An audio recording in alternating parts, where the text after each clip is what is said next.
Hola a todos. Em, bueno, nada, bienvenidos. Son las 4:09 en mi computador.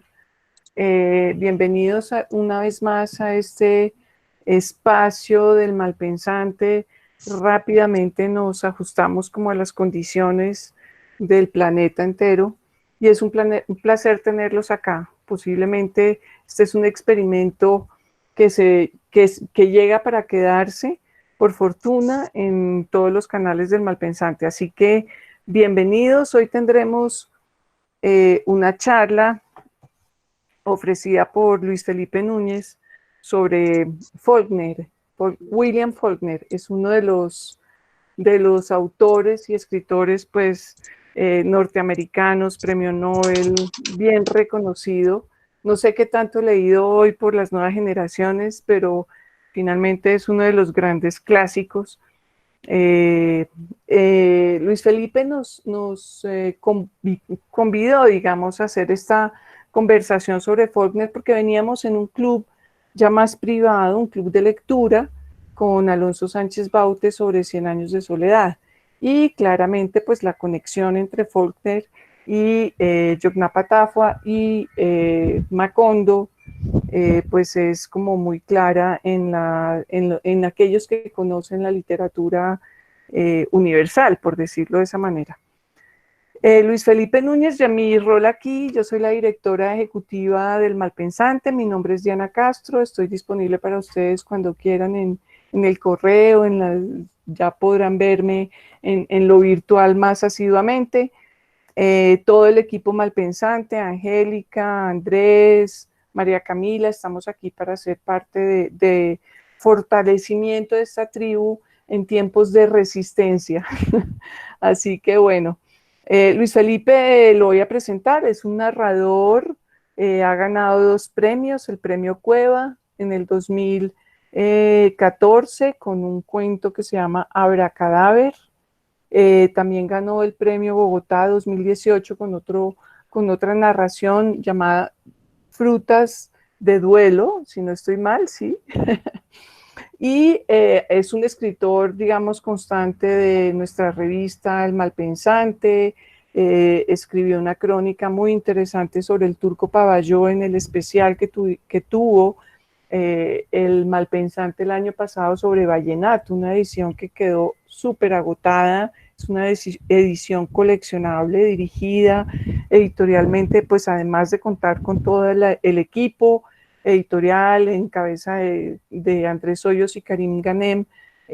Alonso Sánchez Baute nos colaboró en ese número también como un ejercicio de análisis del vallenato como tal. Luis Felipe es también abogado y me dijo que tenía el sol en Virgo y la luna en Capricornio y el ascendente en Libra. No sé qué significa eso, pero con certeza significa que es un interesado fuertemente en la literatura,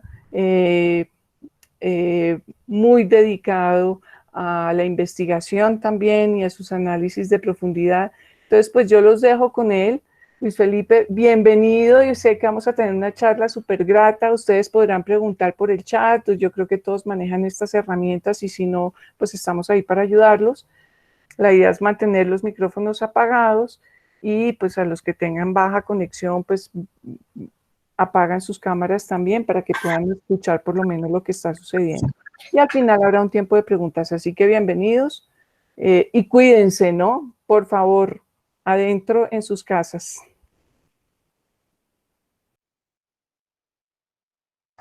Muchas gracias, Diana. Muchas gracias a todos ustedes por estar aquí y por interesarse en el tema. Eh, yo soy básicamente un interesado por la obra de Faulkner. Creo que es uno de los autores que más me obsesiona o que más me ha obsesionado en los últimos años. No tanto como, primero como por autor y luego por su capacidad de influencia. Creo que negar el influjo Faulkner es negar varias cosas que considero importantes en la literatura, tanto en su lectura como en su oficio. Y quisiera los libros a los que me voy a remitir, incluyendo digamos, los libros de crítica, se los voy a estar mostrando o se los puedo estar nombrando, para efectos de que no nos olvidemos también de que este es un momento como para apoyar librerías, para apoyar librerías de viejo y librerías de nuevo, porque lastimosamente no todo Follner está reeditado. Hay unos más difíciles de conseguir que otros, pero bueno. Voy a arrancar por los cuentos, voy a arrancar leyendo si tienen preguntas, creo que Angélica me va a ayudar a leerlas. Las pueden ir preguntando en el chat o intervenciones o puntos de vista que...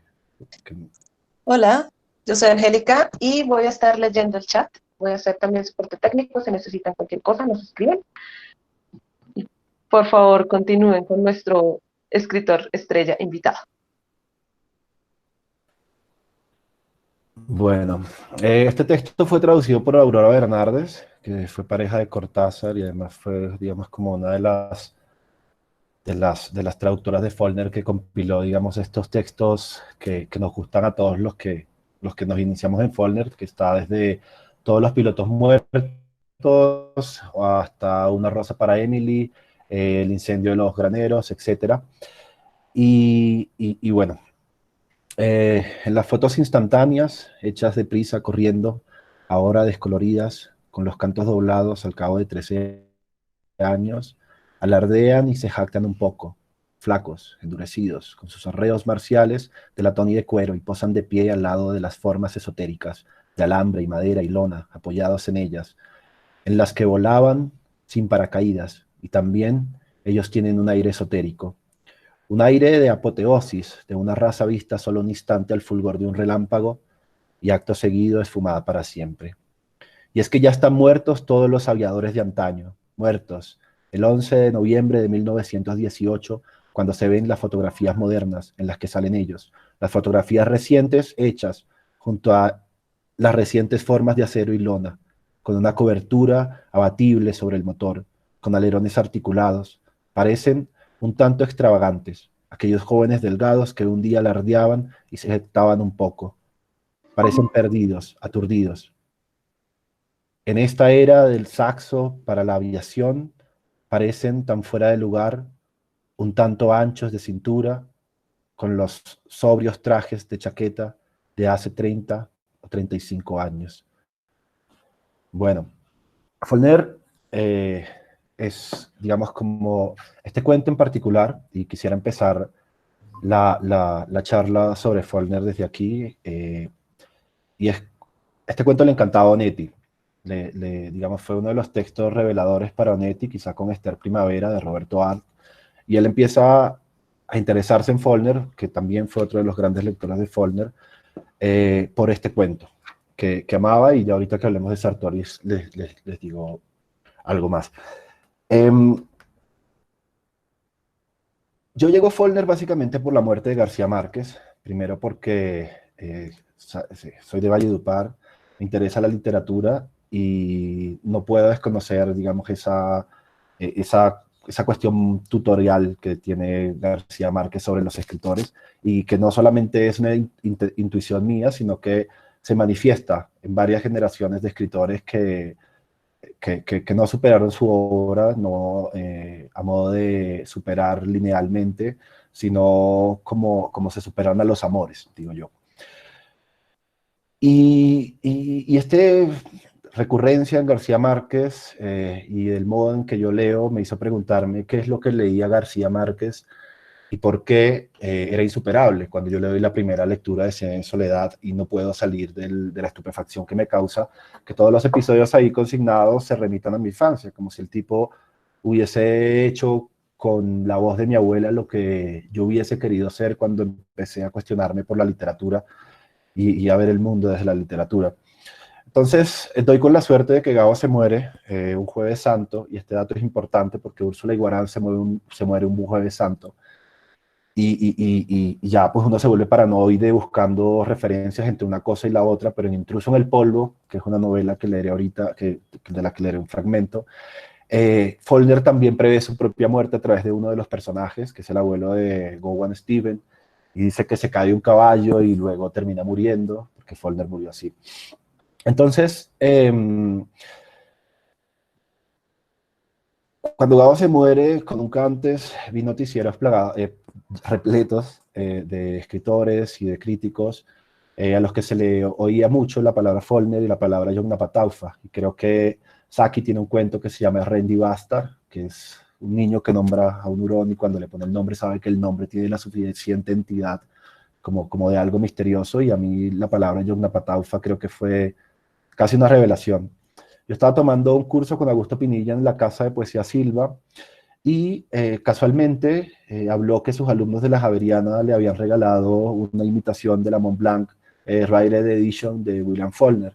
Entonces el nombre me venía persiguiendo, o mi atención iba queriendo perseguirlo, y yo fui a la madriguera del Conejo, que estaba abierta todavía, y me compré este libro de los cuentos completos.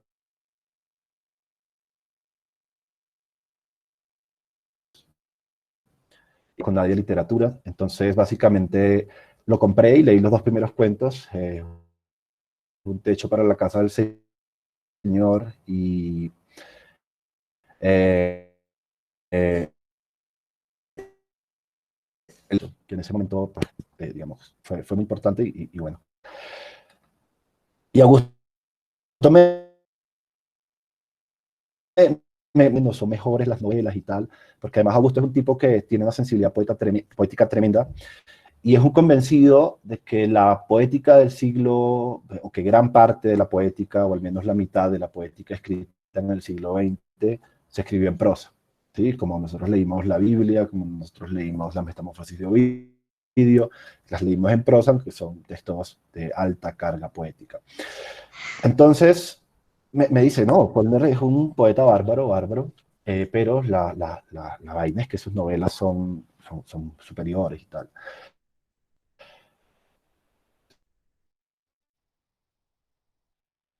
Quizás se refería a que forman catedrales o amplias plantaciones más bien. Entonces, a partir de ese momento, dije, mierda, perdí los 65.000 pesos que me ha costado el libro de los cuentos completos, y pues ahora tengo que comprarme una novela, porque si el man me manda a leer una novela, tengo que leer una novela, y empecé a leer mientras agonizo. Hay un tema con Faulkner que ya ahí no pude parar, me encarreté con su obra, con toda su obra.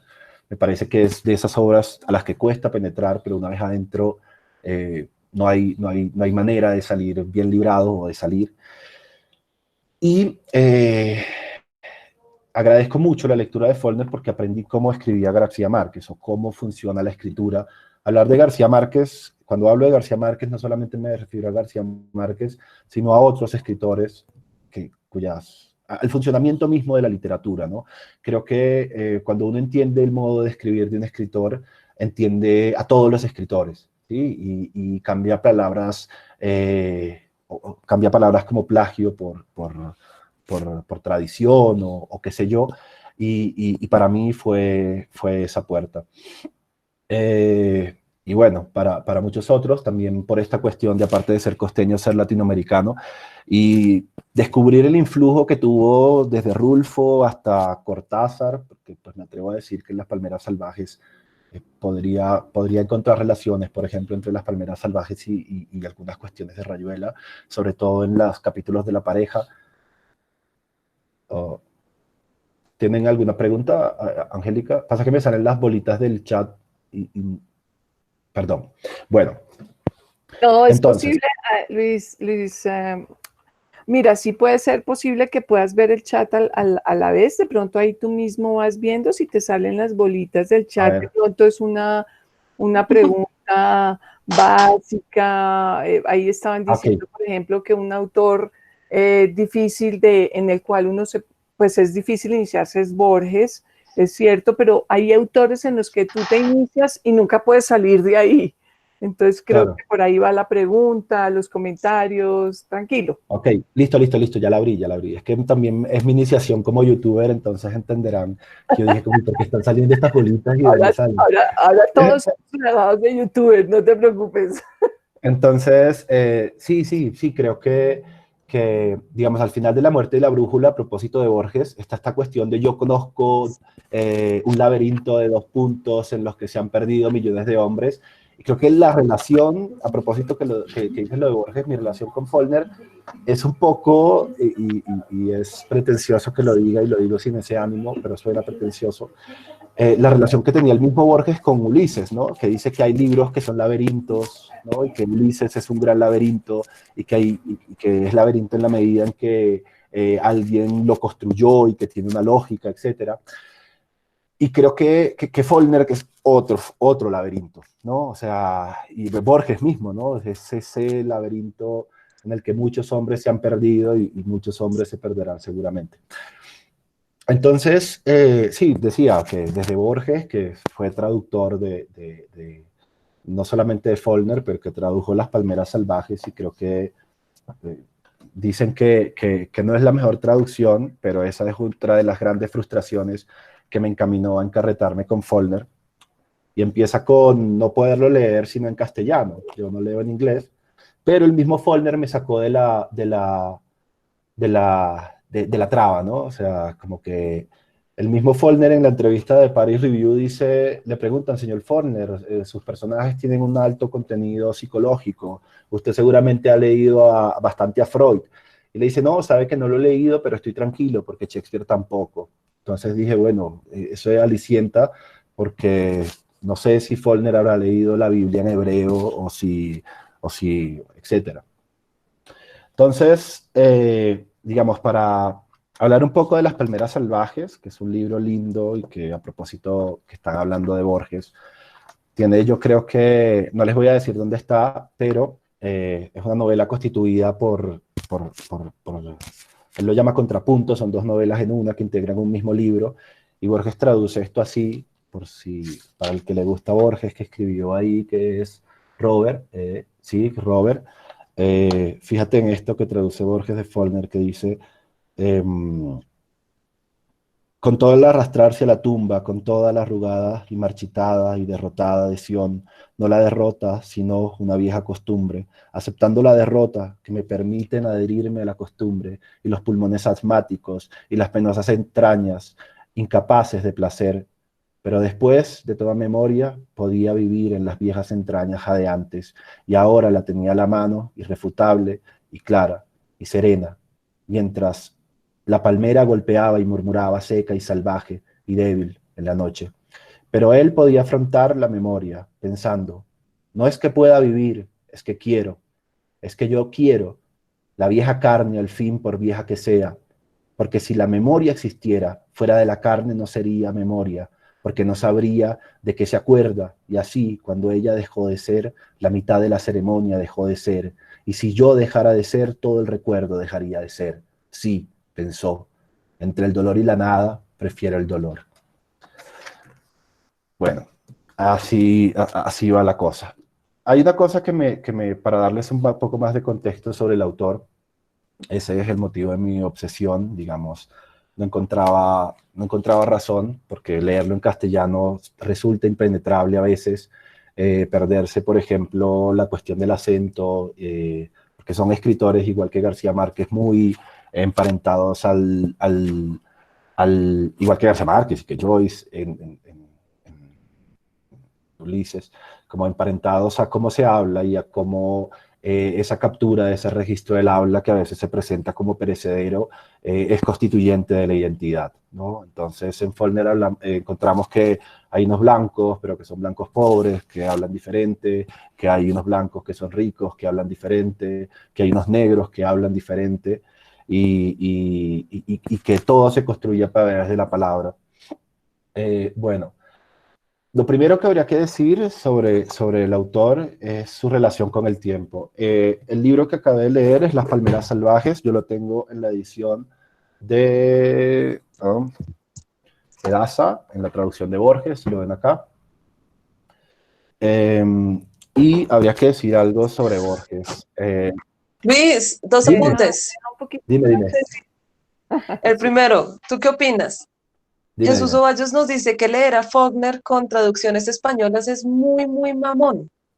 Pues seguramente. O sea, digo, como leer, no sé, no hay como leer en el idioma original, pero pues yo no hablo, por ejemplo, inglés, no lo leo y no incluso hablándolo y leyéndolo, creo que no sé, yo digamos, yo no he leído, por ejemplo, Finnegans Wake, porque considero que es un libro para ser leído en inglés de Joyce, y que se me hace, no sé, pero digamos, soy un amante de la Biblia, y, y, pues me parece complicado y jodido leerla en hebreo antiguo para saber lo que sabe. Y seguro hay traducciones buenas, hay traducciones malas, pero no sé, creo que yo, por cada quien conoce sus limitaciones y la traducción es una limitación mía, pero creo que también es un recurso. No sé si García Márquez lo leería en inglés, ¿no? Pienso, es lo que creo. Y te dicen acá que esta cita que acabas de decir le recuerda mucho a Alfonsina Storni, que escribió desde el desengaño de la vida que puede ser significado en el dolor. Bueno, no la tengo, pero podría ser, sí, no la tengo, creo que leí Alfonsina hace rato y no, sí, no, pues los sentimientos son los mismos. Hay una cosa que podría ser muy joyciana a propósito de Faulkner y de Eliot. Eliot en unos ensayos dice que el registro del habla, mira que esto tiene que ver con lo que decía ahorita, como que no solamente la literatura es propia de ciertas regiones, ni la crítica es propia de ciertas regiones, porque dice algo así que como se habla y como se escribe, se entiende el mundo, y es como medio difícil entender el mundo del otro y tal. Pero luego en ese mismo ensayo dice algo así como que las pasiones y los dolores del alma no cambian nunca, ¿no? O sea, creo que los temas de la poesía van a ser siempre los mismos, o de la literatura, y es posible que uno halle esas relaciones, o bueno. Hay una relación con Faulkner que es inevitable en sus novelas. Primero es la relación con el campo, con el espacio, que creo que son las relaciones más materiales, pero hay unas relaciones que yo encuentro muchísimo más de abstracciones y fascinaciones, como la verdad y el tiempo. El tiempo en La paga de los soldados, que es la novela de guerra de Faulkner, Faulkner se divide, más o menos tiene tres épocas. La primera, que va de La paga de los soldados a Los mosquitos, por donde pasan las historias de Nueva Orleans, que son una serie de perfiles que le escribe sobre qué hace cada agente en Nueva Orleans, como qué hace el sacerdote, qué hace el ilustrador, qué hace el conductor de tranvía, que los escribe para un periódico. Y ese periodo lo considera Hoffman, que es como uno de sus críticos. Este es el libro, lo compré en Buenos Aires, se llama Libros Mirasol. En La paga de los soldados, bueno, él considera que existen más o menos tres Faulkners. El primero, que vendría a ser este de la formación, que luego alumbra a la luz de las novelas posteriores, que son del periodo fuerte, donde está, que es bárbaro, que son novelas que aparecen en menos de 10 años, en el siguiente orden: Sartoris, Mientras agonizo, Luz de agosto, Santuario, Absalom, Absalom. Pero pues de ese periodo, él dice que empezó a escribir El Villorrio, que hace parte de su obra más madura, en ese tiempo lo empezó a escribir. Bueno, esta obsesión de Faulkner con el tiempo, aquí en La paga de los soldados dice: el tiempo es una condición fluida que no tiene existencia, como sea en los avatares momentáneos del hombre individual. Es decir, que es un tipo al que el tiempo le preocupa, y a mí me recuerda mucho como a esta cosmovisión de los indígenas guambianos del Cauca. Recordemos que Faulkner nació en Mississippi. Hay una relación inmensa con el río, no solamente en sus novelas, en toda su obra. Particularmente en algunas más que en otras, como Las palmeras salvajes, hay un capítulo dedicado, hay una parte de la novela dedicada al Mississippi, que se llama El Viejo, pero que no es el viejo de la persona, sino como es una locución de cómo referirse al Mississippi. Y estos indígenas guambianos perciben el tiempo, que eso fue una de las cosas que me voló la cabeza últimamente, perciben el tiempo no de atrás hacia adelante, como nosotros lo percibimos, o como se nos ha enseñado a percibirlo, sino de adelante hacia atrás. Es decir, cuando uno se para frente a un río y entiende que el tiempo es el río, que además la metáfora es diciente en sí misma, el pasado es lo que uno tiene delante, ¿no? O sea, el pasado es lo que está delante. Lo que ha pasado es lo que uno puede ver a lo lejos del río e identificar, ¿no? El futuro está atrás y no lo conocemos y no sabemos cómo pasará por nosotros o cómo seremos nosotros luego que nos pase el río por delante. Y esta es una relación que es importante en la obra de Follner, del hombre con el tiempo y el hombre con su historia, porque Hoffman dice que pueden identificarse fácilmente 5 categorías de pasado en Follner. O sea, 5 categorías temporales de entrada en Follner. A lo primero le llama tiempo edénico. El tiempo edénico, ustedes saben, para entender un poco la cuestión de la ¿Liz? adaptación. Dime, otra vez perdí la pantalla de los comentarios. Dime. No te preocupes, youtubers. Y además tenemos unos malpensantes. Yo te dije, los malpensantes son el público más bonito que te puedes imaginar. Alejandra Sierra nos pide que si puedes leer nuevamente el texto y Mario nos hace una analogía muy bonita. Ahora que se menciona el tiempo en el Ruido y la Furia fan, Fan. Yo soy hooligan, no soy fanática. fan, soy hooligan. O ¿Tú sea, eres hooligan? Sí, tú me sí, decías. hooligan. Hooligan Hooligan, sí, sí. Sí, no me es lo pierdo las máximo. ediciones, no, sí, hooligan. Es lo máximo y además tiene las ediciones. Pero, en fin. Dice, el Ruido y la Furia trata el tiempo de una manera un poco ortodoxa, un poco difusa, que suele enredar a mucha gente. ¿Tú qué dices? Voy a, ¿Estás de acuerdo? tengo una de las partes dedicada absolutamente a eso. La vemos más adelante y no te lo, o quieres que te responda ya.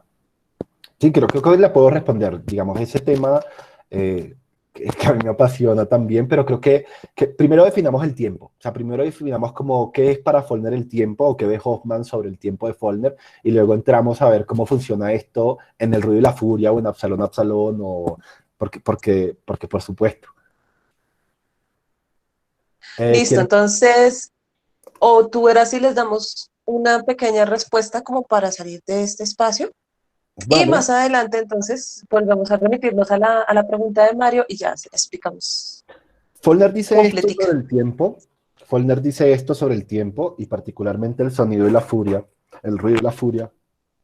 Eh, tiene una cuestión que es bellísima. Y primero es el tiempo entendido desde 4 perspectivas diferentes, la verdad entendida desde 4 perspectivas diferentes, donde al cabo de un tiempo uno se da cuenta de que el tiempo, o sea, de que es un poco abusivo tener una verdad que es propia, elevarla como propia y defenderla, porque la verdad está integrada como por muchas partes. Los capítulos, los monólogos que a mí me dan lucha con el tiempo, que me hacen pensar en el tiempo, Mario, yo lo resolví con el capítulo 5 de Watchmen, que creo que Alan Moore es uno de los lectores bravos de Joyce que hay en la vida. El capítulo de Watchmen propone lo siguiente. El capítulo 5 de Watchmen, si ustedes vieron la película o si leyeron el cómic, es el capítulo del relojero, donde Alan Moore dice, el Doctor Manhattan vive en todos los presentes. Y esos presentes están articulados por un discurso. Es decir, y es una metáfora sobre una página, por ejemplo, tengan en la cabeza una página de historieta cualquiera, un condorito. Cuando uno se para de lejos ante un condorito, lo que uno ve son muchos cuadritos autónomos e independientes. Cada cuadrito tuvo su dedicación, tuvo su hechura y es independiente entre sí, podrían leerse individualmente, porque cuando los que queremos mucho el cómic, sabemos que incluso las piezas se venden y hay piezas muy famosas y que lo que termina siendo un cuadrito muy chiquito muchas veces son bueno. Y el tema es que para mí Follner en El Río de la Furia dice, bueno, ¿y qué tal si esos cuadritos de derecha a izquierda y de izquierda a derecha y de arriba a abajo. ¿Qué tal si los lee todos al tiempo? ¿No? Que es un poco la apuesta de Joyce en Finnegan's Wake. O sea, ¿qué pasa si todos esos pensamientos ocurrieran al mismo tiempo? ¿Sí? O sea, como ¿qué pasaría? Y lo loco no es solamente eso, sino que además el primer capítulo, que es Benji, es el monólogo interno de un chico con condiciones especiales, ¿no? Y luego él lo llama idiota.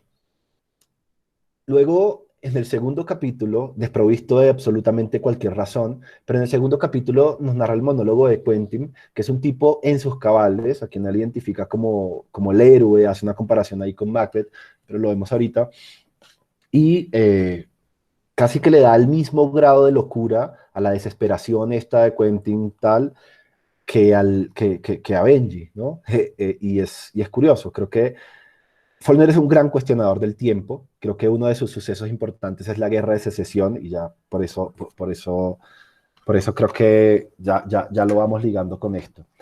Ese pasado edénico, ese pasado edénico del que les hablaba, es básicamente la relación que tiene el sur de los Estados Unidos con la Iglesia católica y cómo la migración hacia el sur fue mucho más católica, al menos en sistemas de producción, digamos, con sistemas de producción más afines al feudalismo que al capitalismo, y cómo en el sur se desenvuelven en otras dinámicas económicas, que creo que eso explica varias cosas, ¿no? De hecho, hay un libro que me recomendó Alejandro Torres que se llama algo con Sound Mountain, que es como salvación en Sound Mountain, que son estos tipos que todavía a la luz de hoy predican con serpientes, ¿no? Y que dicen que, por Marcos, por un pasaje de Marcos, que dicen que si uno es realmente, digamos, un sujeto de fe, uno es capaz de tocar serpientes con las manos y no le pasa nada. Hasta ese punto llega como la influencia del catolicismo. Entonces ese pasado étnico es importante porque para Follner es muy importante el pasado. Este pasado no es histórico, pero todos sabemos que está ahí. O sea, el que esté con su madre en la casa, levántense y díganle, madre, no existe el Edén no existe o es pura mierda o qué sé yo, porque son ficciones que son consideradas como el pasado de uno, ¿no? Venimos de allá y que luego también tiene que ver con el tema de las razas, ¿no? Las razas en Follner es uno de los temas interesantes. Bueno, Follner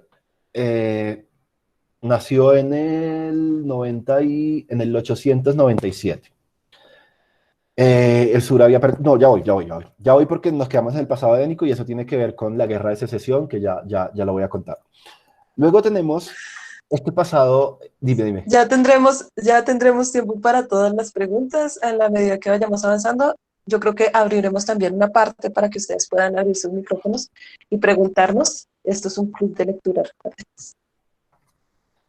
Dale. Luego, aquí va un poco más centrada la cuestión y algo que me toca a mí por ser de la costa. Y está el pasado real, que vendría a ser, Hoffman lo ve algo así como esta cuestión aristocrática, ¿no? Como lo que nos viene de la sangre. Si usted, o lo que nos hemos ganado porque por nuestra sangre corre algo que es diferente a lo de otro y que eso nos hace mejores sujetos. Esta es una creencia, digamos, follneriana y que se establece sobre todo en las sagas familiares en el declive. Digamos, en la costa se ve mucho esto, en las casas grandes, en mi familia en particular, hace unas generaciones había casas grandes y había plantaciones grandes, etcétera.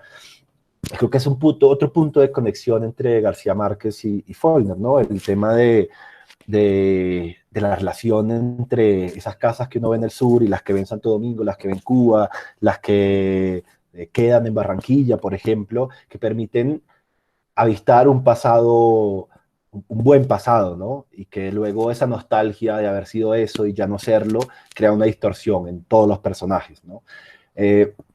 Lo del pasado étnico también tiene que ver con esto de la salvación, porque en Follner creo que todos se resisten al pasado, ¿sí? Creo que la metáfora del río es una de las mejores cosas que me ha pasado gracias a uno de mis roommates. Y creo que es así, ¿no? O sea, creo que los personajes de Follner están detenidos, todos están detenidos en un río mientras la historia les va pasando, y se va alejando y ellos no saben bien lo que está pasando. El suceso principal es el siguiente, que vendría a ser la tercera categoría de tiempo en Faulkner, y es la guerra de secesión.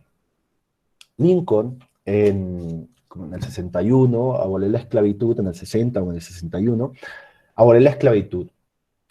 Y entonces, estos estados que estaban en el sur y que eran eminentemente agrícolas y que eran eminentemente esclavistas, si ustedes vieron, por ejemplo, Lo que el viento se llevó, o si tienen la escena esa famosa de Django, era un poco así. Bueno, esa es la visión de esas personas, de lo que fue. Básicamente ocurre lo siguiente: Lincoln abole la esclavitud, esta gente, digamos que no sé, no tiene cómo modificar su sistema de producción, y deciden lo siguiente: vamos a hacer una confederación, vamos a hacer un rancho aparte, y, perdón, entonces, digamos que se confederan fuertemente sur, Carolina del Norte, Virginia, Tennessee, Alabama, Mississippi, Luisiana, Arkansas, Texas, parte de Arizona, y no se vinculan del todo el territorio de Nuevo México, Missouri y Kentucky. Ahora bien,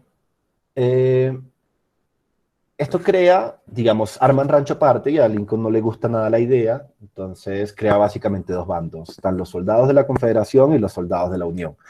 Los que tengan, digamos, los capítulos de South Park o referencias, o no sé, en el precio de la historia, los soldados de la Unión vestían de azul y los soldados de la Confederación vestían de gris.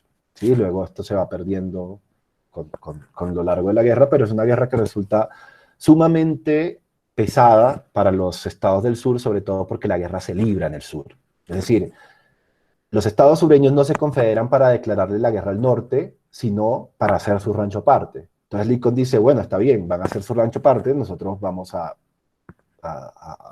hacer la guerra. Entonces, por eso toda la guerra de sucesión se libra en el sur. Hay un tema en Intruso en el Polvo, que es este de acá. No es de mis novelas favoritas de Faulkner, es una novela, yo creo que para gente que ya está encarretada le va a gustar mucho, pero no la leería sin haberlo leído antes. Si quieren, luego les doy un par de consejos que podrían funcionar. Entonces dice Faulkner que a mí se me hace, porque ellos quedan con dolor. El abuelo de Faulkner va a la guerra, que también es una relación que podría ser con García Márquez y Faulkner, ese abuelo con pasado militar y con un pasado legionario, y tienen una particularidad los militares sureños, porque tienen un vínculo muy, o sea, el rango se los da el estatus que tienen en la sociedad anterior a la guerra. ¿Sí? Entonces creo que eso es importante. Dime. Luis, nos pregunta Roger, ¿cómo recomiendas empezar a leer Faulkner?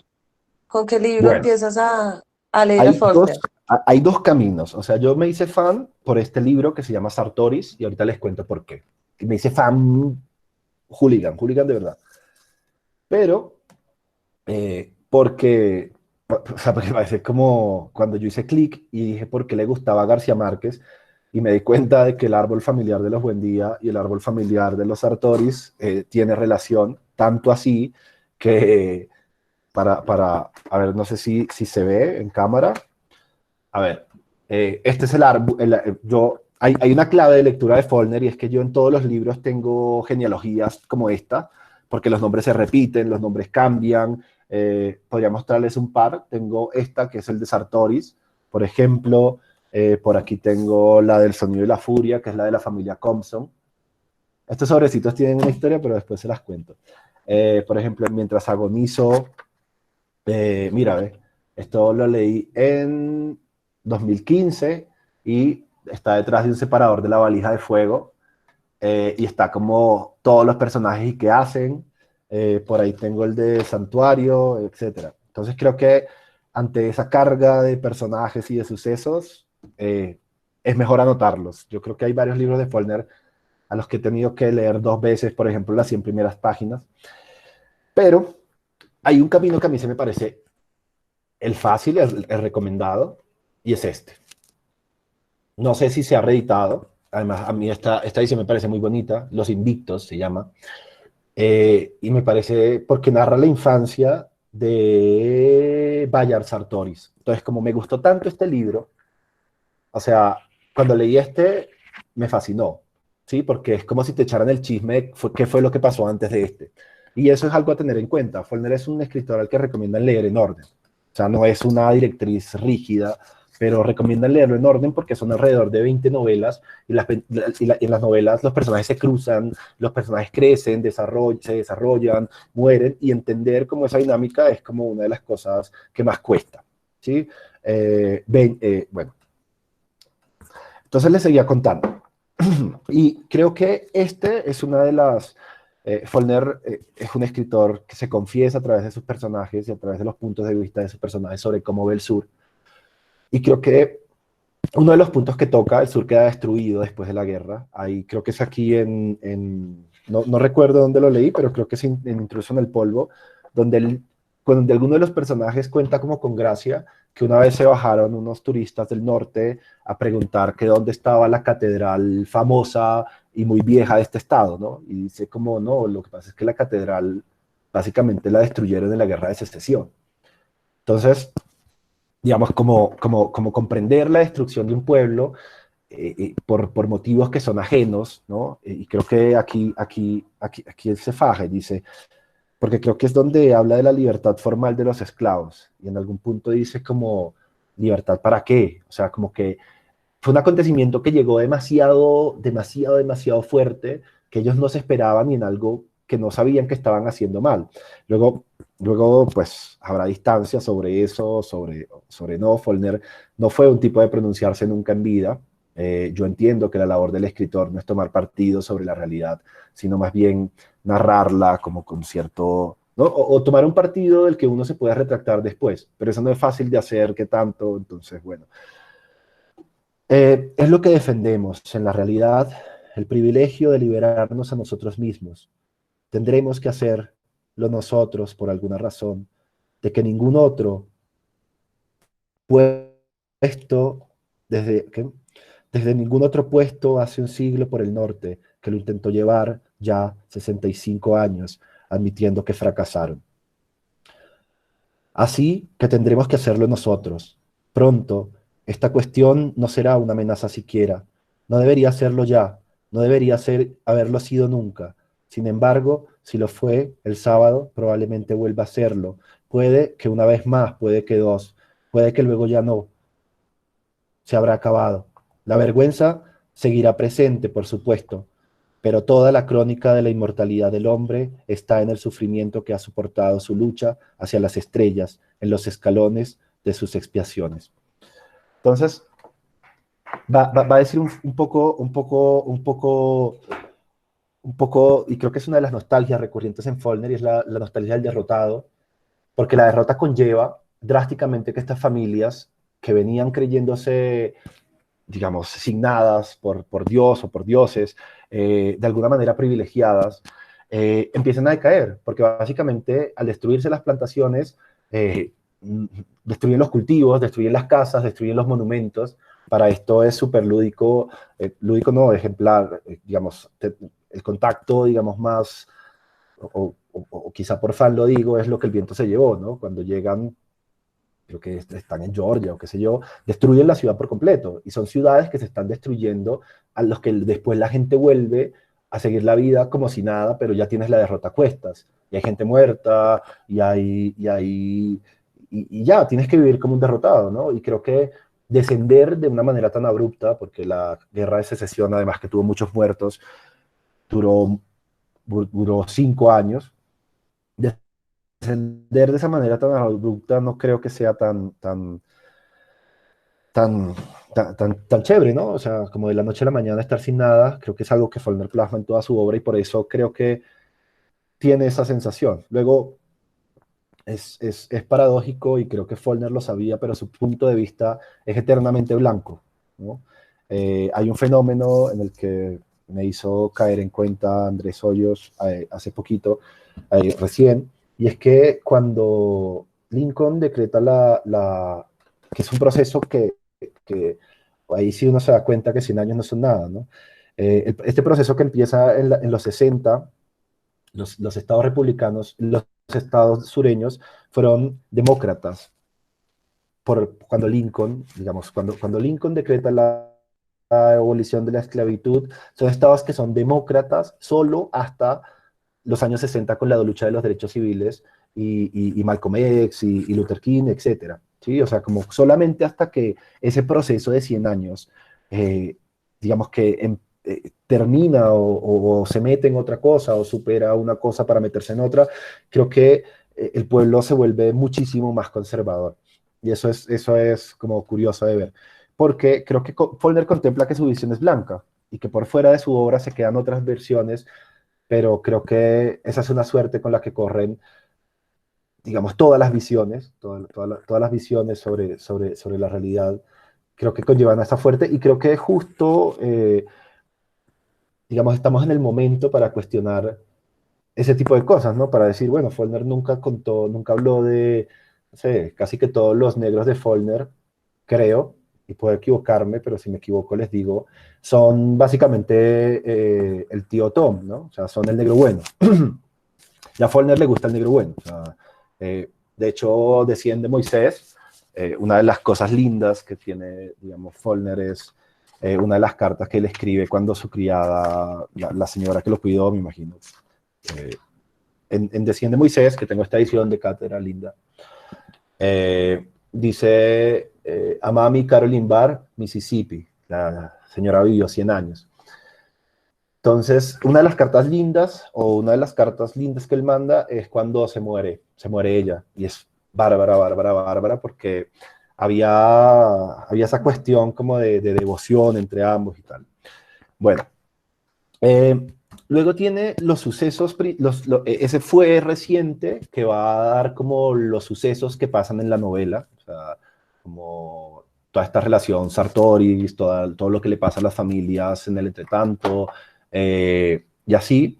Y el presente, que es lo que pasa a partir de, podríamos decir, si las novelas de Follner estuviesen situadas en algún punto geográfico, sería, no sé, los 20, qué sé yo.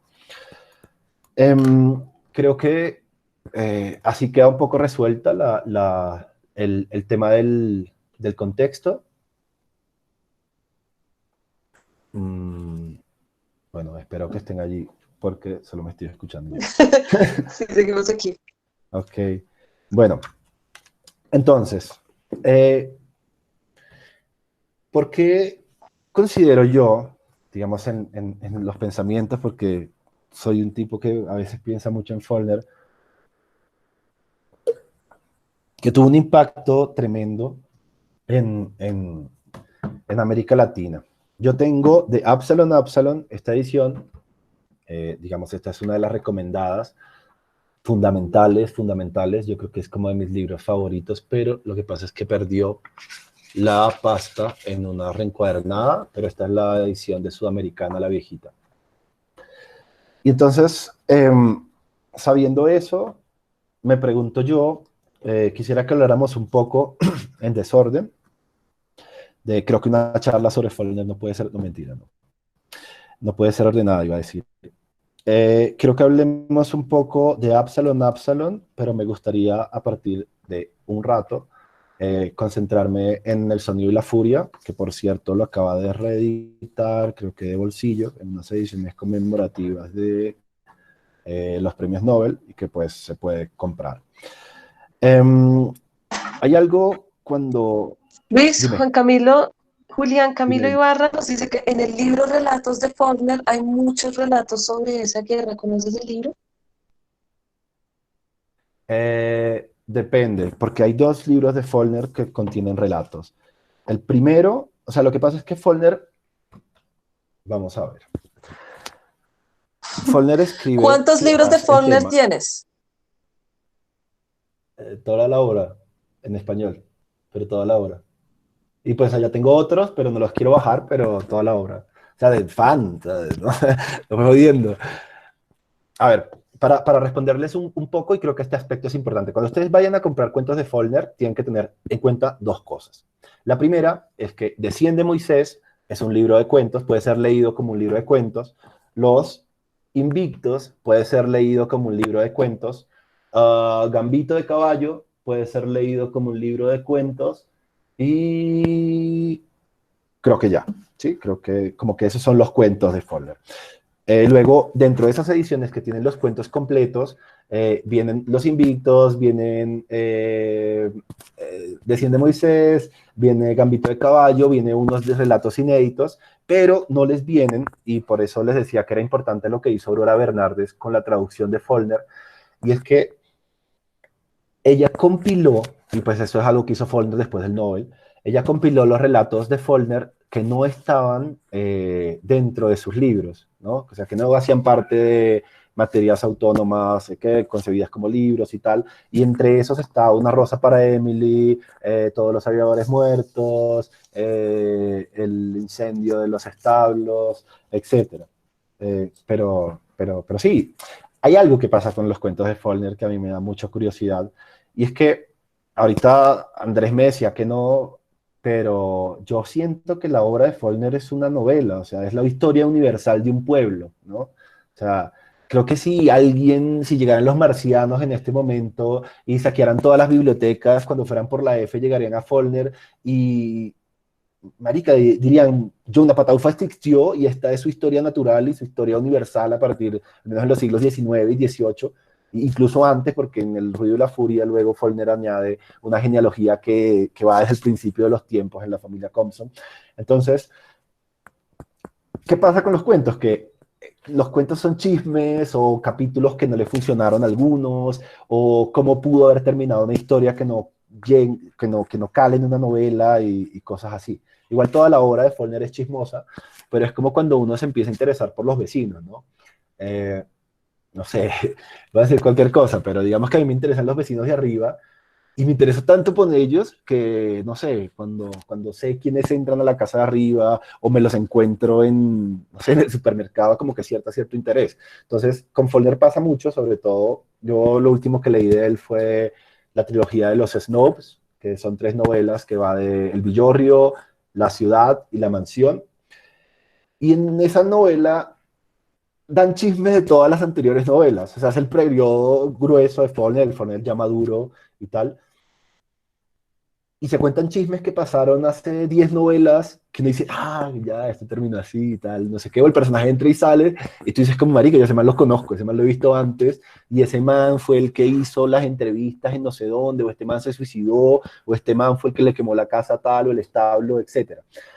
Hay algo que es muy lindo aquí, con relación a ese libro que les acabo de decir, que se llama El Villorrio, que es como la trilogía gruesa, linda de Faulkner, y es, en Los Invictos, hay dinámicas de guerra muy lindas, o sea, digo lindas, pero uno de los personajes, ponle,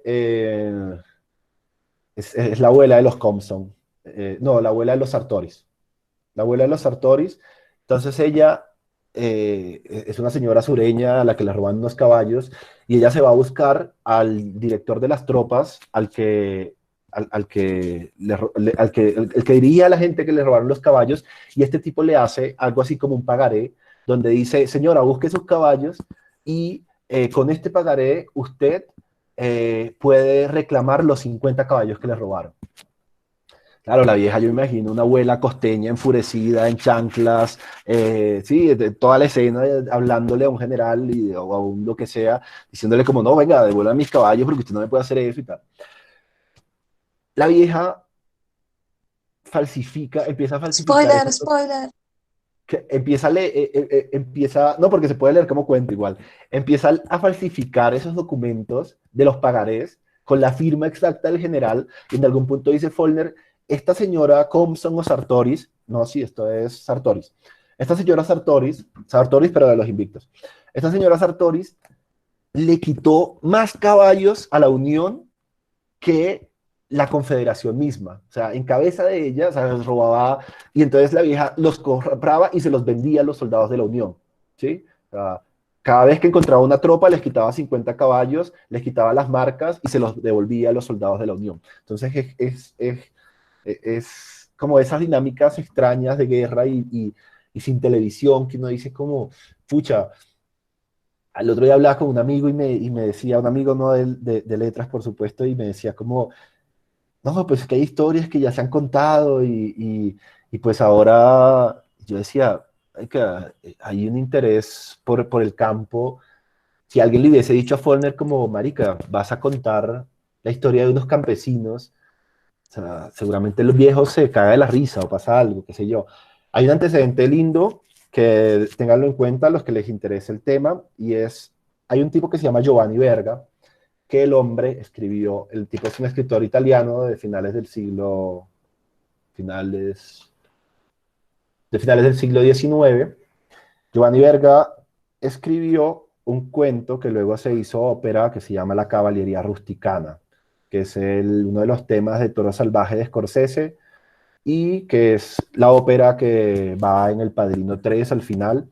Y este tipo mete en la ópera la cuestión campesina, ¿no? O sea, toda esta cuestión de la ópera era medio concebida como un privilegio eminentemente burgués, como de toda esa fascinación estética muy de finales de mediados y finales del siglo XIX por las cosas cultas y asumir que las cosas, digamos, demasiado sofisticadas en lenguaje y tal. Y este tipo monta campesinos a darse cuchillo en una ópera, lo hace Verga. Y yo creo que lo leyó y creo que son esos espacios que los grandes escritores son capaces de identificar en el mundo que son inarrables. Creo que son narrables luego de que alguien los cuenta y después se quedan para siempre en la literatura o en alguna parte. Bueno, yo les iba a leer sobre Absalón. Absalón. Un Eh, momento, epa, tenemos una pregunta. Laura Daniela Arias nos dice, entonces, ¿cuál sería el mejor orden, según Luis, para leer los libros de Faulkner? bueno, Laura Daniela. O sea, yo los leí en el orden de publicación, casi. O sea, en el orden de publicación, sí. Porque, digamos, pasa que Sartoris, es chévere iniciar con Sartoris porque es donde él plantea toda esta cuestión de Yognapatalfa, ¿no? O sea, es donde por primera vez aparece Yognapatalfa en novelas. eh, o hay otro libro que es, digamos, un poquito más digerible, que se llama Banderas sobre el polvo.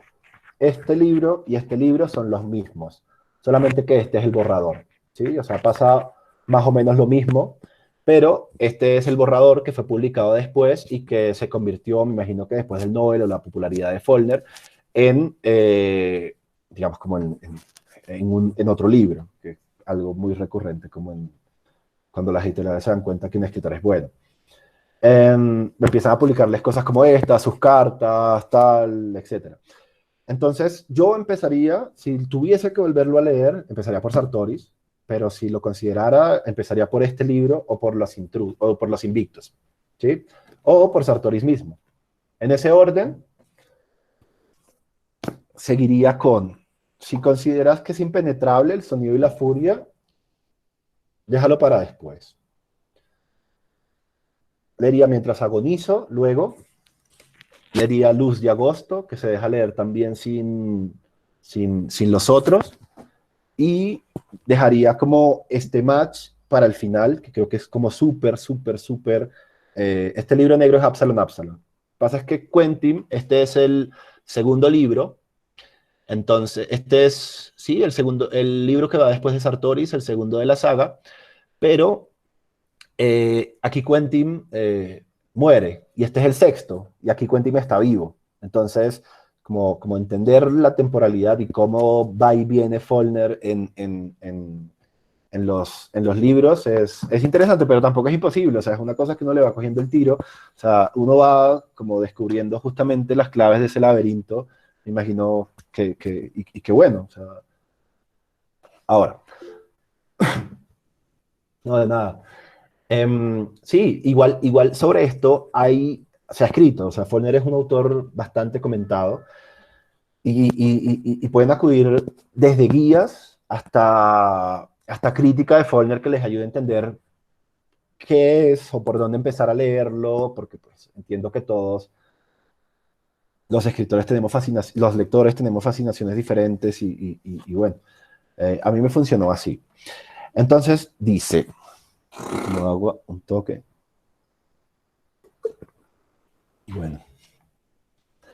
En esta novela que se llama Absalom, Absalom, que para mí es uno de los grandes regalos que me ha dado la posibilidad de leer y la intensidad de leer y de querer leer como leo, es Absalom, Absalom, porque yo creo que entiendo, me ayuda a entender un poco el Caribe y aunque no es del todo Caribe, creo que me parece tremendo libro. En este libro, el personaje se llama Sapten, es un tipo que llega de golpe con unos negros de no se sabe dónde, se establece en Yomanapataufa, compra como 2 semillas o algo así, el terruño de Sapten, y se convierte como uno de los nuevos ricos del pueblo, entra a la guerra de secesión y pues el tipo empieza a recordar de dónde vino. Follner no nos devela esto sino en la mitad del libro. Y este personaje descubrimos que pasó por Haití. Creo que esta sensación es una de las cosas bellas y es que Follner siempre habló del sur, ¿no? O sea, imagínense que esta generación perdida es la generación perdida si pensamos en Fitzgerald, en Hemingway, en Follner mismo. Es una generación importante porque desplaza la literatura inglesa, cuyo bastión era Inglaterra, a los Estados Unidos. Y lo curioso en Follner es que Follner desplaza el centro de los Estados Unidos hacia el sur, ¿no? O sea, dice, o sea, se aparta de los que arman rancho aparte. O sea, estos escritores arman rancho aparte y Follner arma rancho aparte de ellos y dice, yo voy a contar lo que conozco y voy a contar mi tierra y voy a contar el sur. Un territorio que era visto desde el norte como desprovisto, me imagino lleno de corronchos, montañeros, tal, no sé qué, y todas esas cosas y todos esos discursos que se implementan siempre desde las capitales o desde los centros comerciales económicos de los países para desmeritar todo lo que viene de afuera, o todo lo que reside afuera. Entonces, hola de nuevo. Hola, mira, Derly nos está contando que está terminando Absalom, Absalom, y ha sido hasta el momento el más complejo de Faulkner. De Y acuerdo. alguien, Hans nos dice, te deja sin aliento. Sí, de acuerdo, de acuerdo. O sea, es así, o sea, y creo que iba a hablar sobre el final, pero entonces mejor desconectar. No, mentira, no, no, no. A ver, ya pasaron la parte de Haití, cuando Sapten está en Haití, o si no te la spoileo, porque dice así.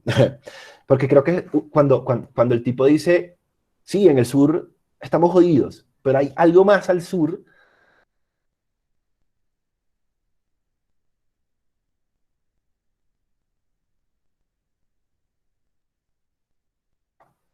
Hola, creo que me silenciaron. Hola ¿Me Luis, te escuchaban? ¿Me escuchamos. escuchaban?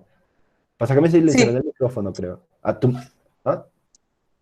no sé, Ok, pero ya revisamos, no te preocupes. ok, No te ok. vuelves a quedar en No, no, silencio. no, creo que fuiste tú la que me silenció el micrófono. A ver, bueno, entonces dice, ese rincón de la Tierra está hablando de lo que hay más al sur, que yo creo que aquí hay una clave sobre la soledad caribe y por qué delirios como el de García Márquez al decir que el Caribe empezaba en el delta del Mississippi y terminaba en el delta del Orinoco, y toda esta cuestión, creo que el tipo era muy pillo y muy sabio al mismo tiempo. Dice, ese rincón de la tierra pudo haber sido creado o reservado por el cielo, afirmaba mi abuelo, para un teatro de todas las violencias, injusticias, odios y pasiones satánicas del apetito y la crueldad humana, como refugio de la desesperada furia de todos los parias, los proscritos, los condenados, el islote engarznado en el mar sonriente, preñado de furia, de ese increíble color azul índigo, a medio camino entre lo que llamamos selva y lo que llamamos civilización, a medio camino entre el oscuro continente inescrutable, del cual se raptaba violentamente la sangre negra, los huesos, la carne, el pensamiento, el recuerdo, las esperanzas, los deseos, y la otra tierra fría a la cual se les condenaba, la tierra del país civilizado, que habían expulsado una parte de su propia sangre, pensamiento y ansia, demasiado torpes para ser soportados más tiempo. Los habían depositado, desolados y sin hogar, en el océano solitario, sobre este islote perdido en una lentitud que requería 10.000 años de herencia ecuatorial para poder tolerar su clima. En un suelo abonado con sangre negra de 2.000 años de opresión y explotación, que acabó por florecer en una increíble paradoja de pacífica vegetación, flores enmarcadas y cañas de azúcar del tamaño de un árbol, 3 veces más altas que un hombre, cada una cuyas libras, aunque ligeramente más voluminosa, tenía el mismo valor que una libra de ganga de plata, como si la naturaleza llevara sus libros e hiciera los balances y ofreciera recompensas por los miembros desgarrados y desolados corazones. Aunque el hombre no lo haga, como si la semilla de la naturaleza y del hombre fuera regada por la sangre inútil y oreada de los vientos que hicieron huir al campo a los navíos perdidos, en medio de cuyo rigir se hundió el mar azul y el último jirón de vela junto a este postrer clamor desesperado y en vano, los huesos incitados todavía, los cerebros que aún calma la venganza de la sangre insomne ya desaparecida de la tierra. Bueno, ¿les gustó? Bueno. Quiero, antes de empezar a hablar de El sonido y la furia, para contarles algunos chismes, quisiera, hay algo una manía que tengo y que se me ha convertido en hobby a veces cuando releo a Follner y cosas así, y es como ver ver qué tanto de Follner hay en 100 años de soledad, y no quiere decir que Follner no lo hiciera, porque, o sea, digo, es el funcionamiento de la literatura, o sea, así es como opera. Follner tuvo maestros, hablaba ahorita de Verga, pero podríamos hablar de Balzac y podríamos hablar de Joyce, que a su vez, como él, fueron lectores de Shakespeare y lectores de la Biblia y lectores de las mitologías y de tragedias serias, porque Follner es un escritor de corte trágico. Y darme cuenta de esa dinámica o de ese salto entre un escritor a otro y de cómo funcionaban esta cuestión del influjo en la escritura y la tradición misma, me hizo darme cuenta de cómo se escribe, o sea, de qué es la literatura, de por qué, de entenderla un poco más, ¿no? O de creer que la entiendo, qué sé yo. Entonces, una de las cosas que he convertido en hobby desde los últimos años es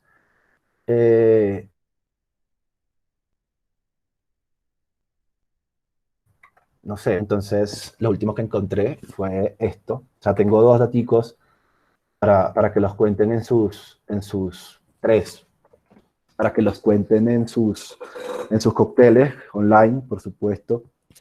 Bueno, aquí a junio, a cuánto dure esto. Y el primero es este. Está esta cuestión de que el tren llega a Macondo, si lo tienen, en 100 años de soledad, dice: en ese momento la población fue estremecida por un silbato de resonancias pavorosas y una descomunal respiración acesante. Las semanas precedentes se había visto a las cuadrillas Espérate, que estoy leyendo mal y lo voy a acercar más. Ok.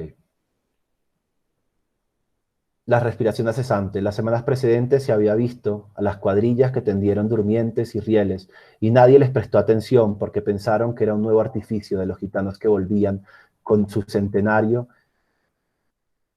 desperdigando dale, que dale, y pitos y sonajas, y pregonando las excelencias de quien iba a saber qué pendejo menjurje, jarabe, pellinosos, genio, jerosolimantados. Pero cuando se restablecieron del desconcierto de los silbatazos y resoplidos, todos los habitantes se echaron a la calle y vieron a Aureliano triste saludando con la mano desde la locomotora, y vieron hechizados el tren adornado de flores que por primera vez llegaba con 8 meses de retraso. el inocente tren amarillo, que tantas incertidumbres y evidencias, y tantos halagos y desventuras, y tantos cambios, calamidades y nostalgias habían de llevar a Macondo. Así dice Cien años de soledad. Y esto fue lo que me encontré en Los Invictos. A ver. Con una aceitera de plata en la cabina que llevaba su nombre grabado, el verano pasado el primer tren hizo su entrada en Jefferson, con la máquina adornada con flores y padre sensato en la cabina, y haciendo sonar una y otra vez el silbato al pasar por la casa de Redmond. Y se pronunciaron discursos en la estación con más flores y una bandera de la Confederación, chicas con vestidos blancos, cintas rojas y una banda de música, mientras padre, de pie en el quitapiedras de la locomotora, hacía una directa y absolutamente e innecesaria alusión a Mr. Redmond. Follner, el padre de Follner, al final de Absalom hay un mapa de lo que como él se imaginaba el condado de Yoknapataufa. La familia Sartoris es la familia que hace el tren. De hecho, la línea de tren que va a Memphis se llama línea de tren, como línea Coronel John Sartoris, o la estación, no se me va ahora. Y pues ahí lo tienen. Ustedes me dicen si se les parece o no. Luego encontré esto en La Ciudad. La Ciudad lo tengo por allá, pero empieza con esta novela, la tengo las tres en las mismas ediciones, que se llama El Villorrio, que es linda, linda, linda, pero que recomendaría dejarán al final porque están referidas todas las novelas anteriores, entonces creo que es un bonito ejercicio, al menos para la memoria. Y eso es otra cosa. Creo que Follner, que leyó mucho a Joyce, y que recién en este Ulises, que fue el último que compré, porque los colecciono en idiomas, por si algún día quieren regalarme uno, dice Follner hablando sobre Joyce: hay que acercarse al Ulises de Joyce como el predicador bautista y letrado se acerca al Antiguo Testamento, con fe. Entonces creo que son escritores que desafían mucho la memoria. O sea, creo que uno se frustra de leerlos por eso, porque detrás de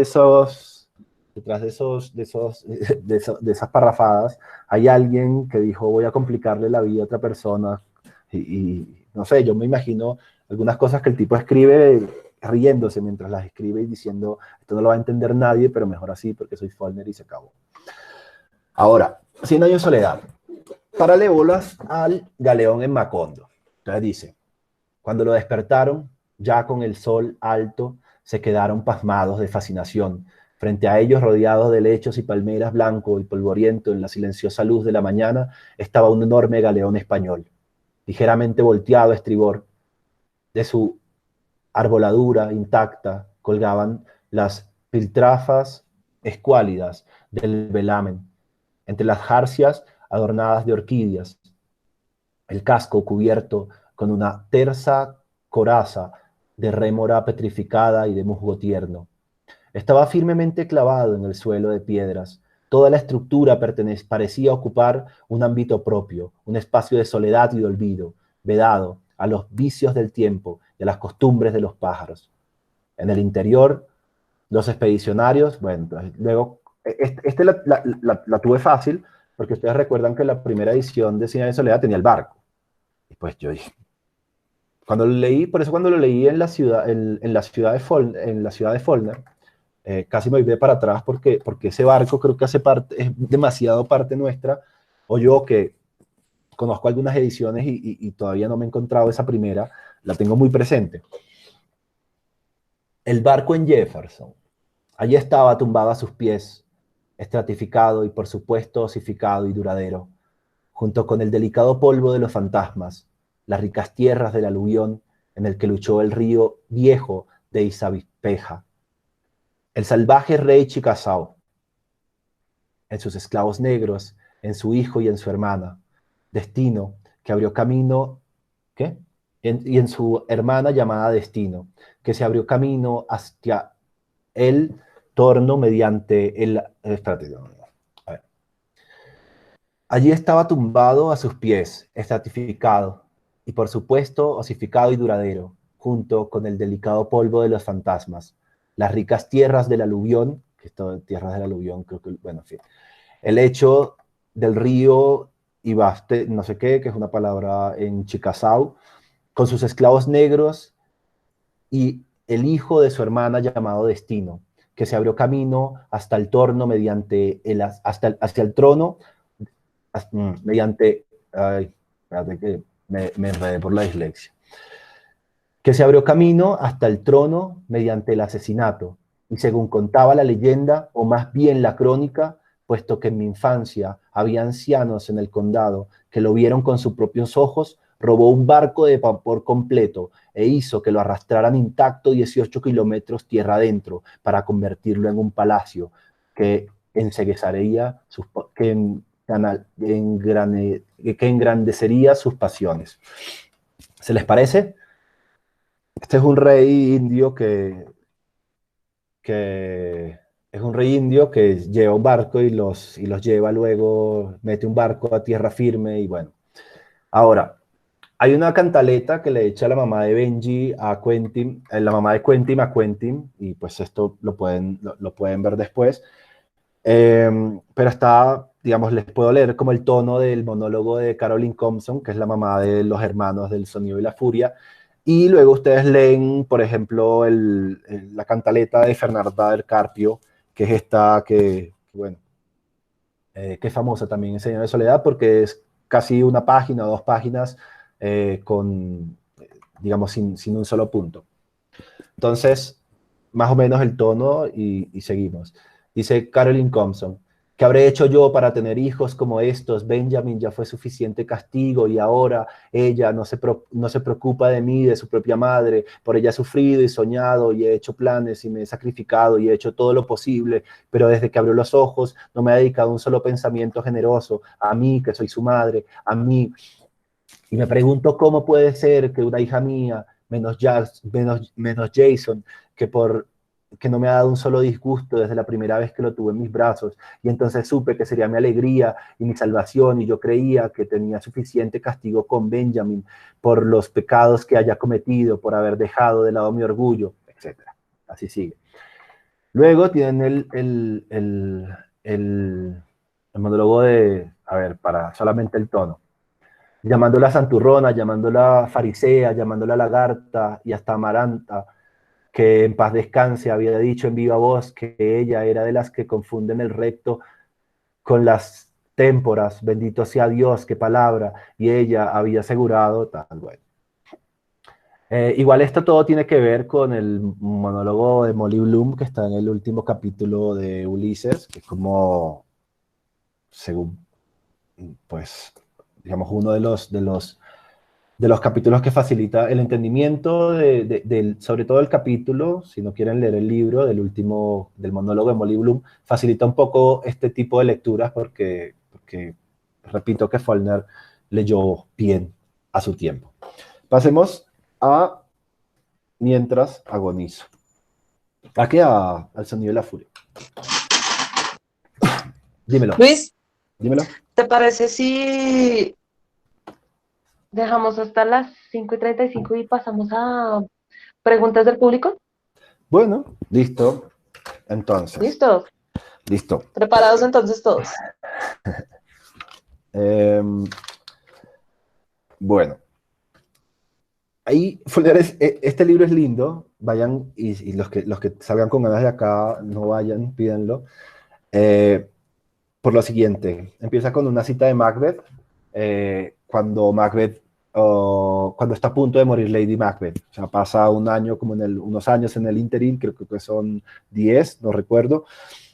Macbeth está viejo, Macbeth ha matado a Duncan, Lady Macbeth es la determinadora en la muerte de Duncan, y cuando, no recuerdo el personaje, le da la noticia a Macbeth dice, no lo tengo aquí todo, pero vamos a buscarlo un segundito. O sea, el famoso monólogo de mañana, mañana, mañana, arrastra con pasos lentos y arrastrados. A ver. Ya me está abriendo y se los leo. Porque ese poema es importante porque además nos ayuda como a ver qué tan escritor era Faulkner. Este libro no lo hubiese publicado un editor Follner creo que casi que pagó para que lo publicaran y te da dimensiones de qué tan escritor era Follner. O sea, un escritor al que no le importaba no ser leído tanto como lograr una experiencia estética o perseguir una experiencia estética que fuera muy a la suya, ¿no? Su personalidad misma era así, ¿no? Como no le importaba que el libro se vendiera tanto como narrar, por ejemplo, los primeros monólogos del Sonido y la Furia. Y dice, el monólogo de Macbeth: mañana y mañana y mañana se arrastra con paso mezquino día tras día hasta la última sílaba del tiempo escrito. Y la luz de todo nuestro ayer guió a los bobos hacia el polvo de la muerte. Apágate, breve llama. La vida es esa sombra que camina, un pobre actor que en escena se arrebata y se contonea y nunca se le oye más. Es un cuento que cuenta un idiota, lleno de ruido y de furia, que nada significa. El nombre de esta novela, Follner cuenta que pues, iba a ser un cuento y tal. El monólogo de Benji iba a ser llamado Twilight, como crepúsculo. En esta novela interactúan 4 personajes, dan una visión de lo que para Follner es la verdad, y es que todos nos casamos con esa versión propia de los sucesos que nos pasan a nosotros, conociendo al otro como parte de la ecuación, ¿no? Entonces son 3 personajes y termina algo así con un chisme, una cuarta historia o un cuarto monólogo, si se quiere, de qué es lo que pasa, o sea, cómo es que el pueblo ve eso y cómo es que los protagonistas lo van viviendo, y esto pasa en 4 tiempos. Esto coincide, quiero creer, esto no es nada novedoso, o sea, novedoso a la luz de esto, pero cada vez que pienso en El Sonido y la Furia, pienso que 4 son también los evangelistas, que narran la historia de Cristo desde posturas diferentes, por ejemplo, y que también hay una cuestión que podría invitar a pensar en las estaciones del año, porque Follner es un escritor que tiene mucho que ver con la tierra, y creo que uno de sus grandes aportes, y creo que escribía como, o sea, creo que su escritura es un cultivo, ¿sí? Creo que desecha semillas, desecha raíces, desecha ramas que no le sirven, experimenta, injerta, etc. Creo que es un cultivador serio, serio, serio.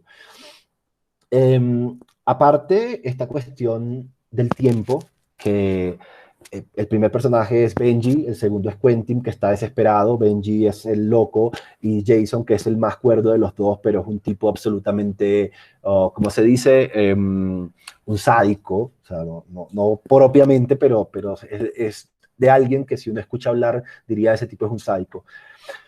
Y estos personajes interactúan, justamente. Creo que Follner funciona con contraste. Benji, el monólogo de Benji es algo así como lo que les contaba de las historietas. Todos los eventos que transcurren en presente. Es dificilísimo seguirle el hilo a Benji, pero tiene imágenes de poesía alta, alta, alta, como cuando describe a Cady, que es la hermana, como con un olor, no sé si sea a los fresnos o no sé qué árbol, pero resulta bonito.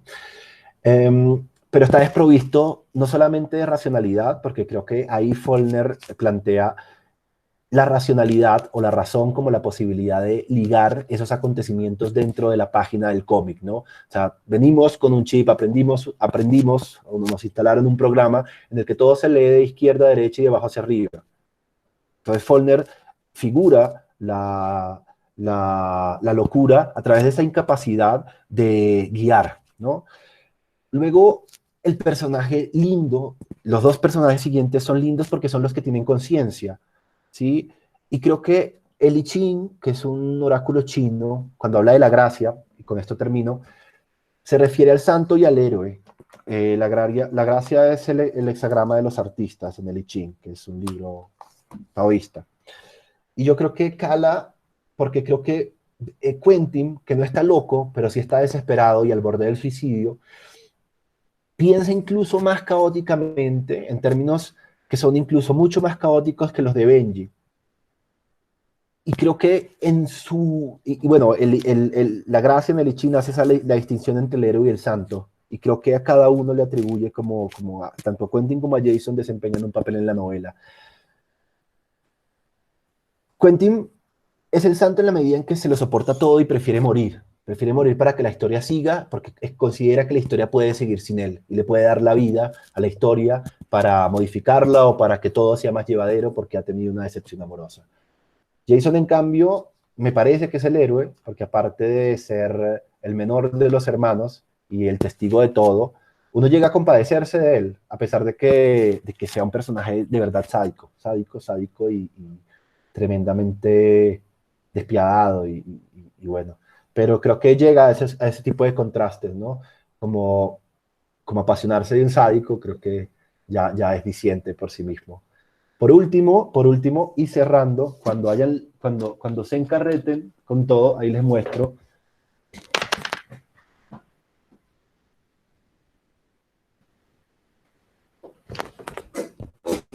Bueno, hay otras novelas que se pueden leer en tándem, que son como Santuario y Requiem por una mujer, que lo tradujo Salamea para los interesados también.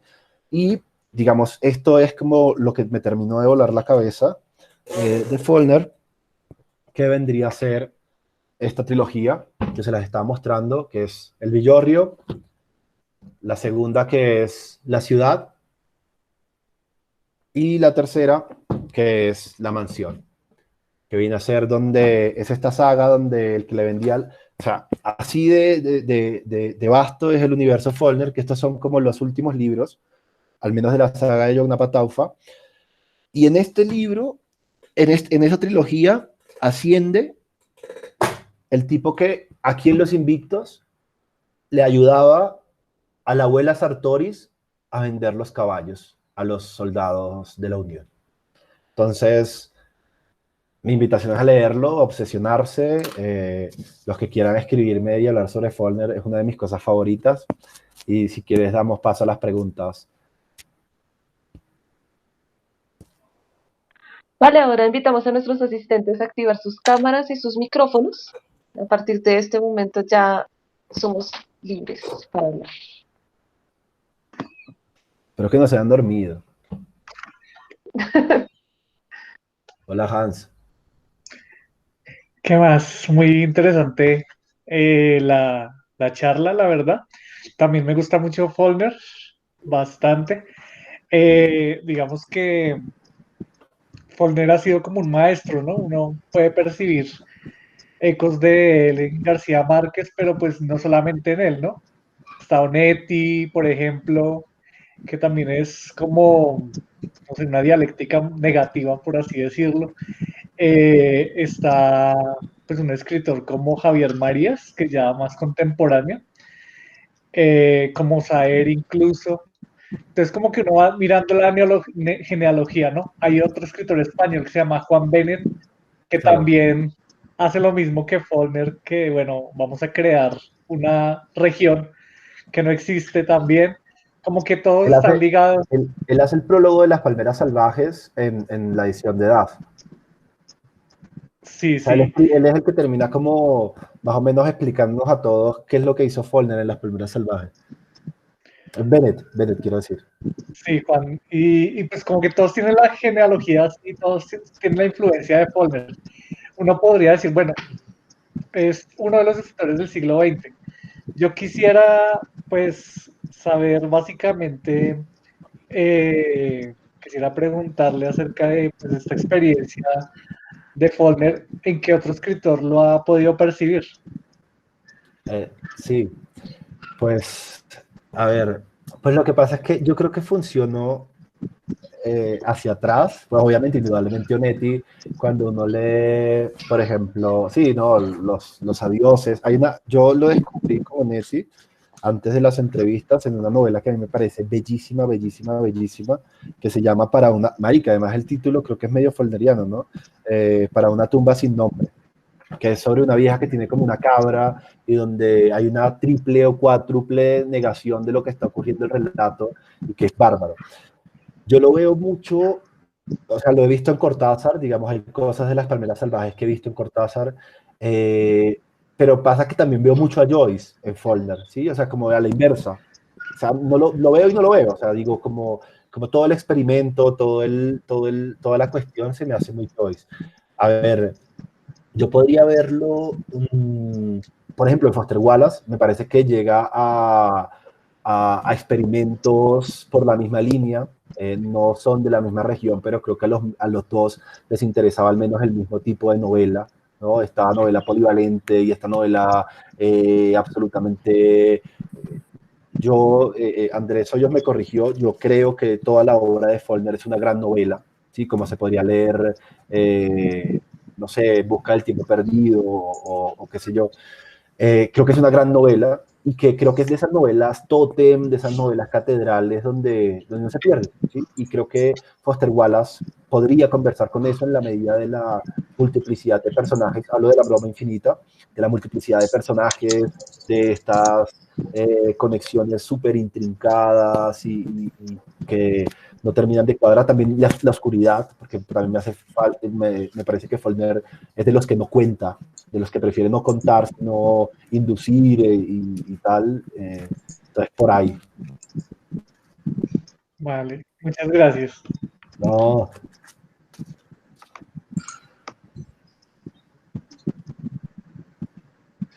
¿Alguien más?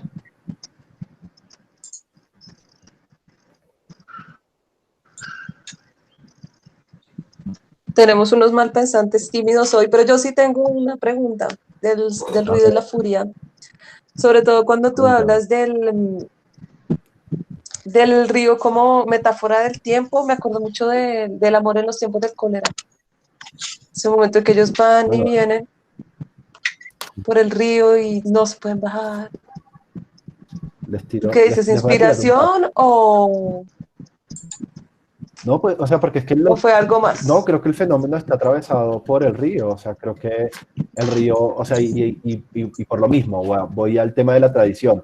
El río no es un invento, o sea, el río como metáfora del tiempo no es un invento ni de Borges, ni de Faulkner, ni del, sí, o sea, vainas como esto de los guambianos, o sea, dicen como, ahí no sé, o sea, pienso que, pero les voy a tirar un dato, y es que una vez, leyendo Los Siete Locos de Roberto Art, encontré una frase muy parecida al comienzo de los tiempos, del amor en los tiempos del cólera, que dice que algo así como el olor de los almendros, el olor de los almendros amargos le hacía recordar a los amores contrariados. Bueno, eso lo leí después en Los Siete Locos de Art, hacia el final, a los que, como yo, son les gustan ese tipo de conexiones y vainas.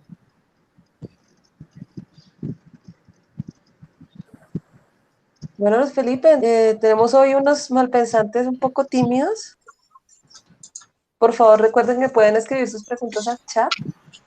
Pues me encantó, Luis Felipe, muchas gracias. Yo pues estoy aquí, quiero saber. Quisiera también hacer una pequeña pregunta. Me callo. Listo, cuenta. Me callo porque hay una pregunta. No te ¿Quién veo. estaba por ahí que no lo escuché?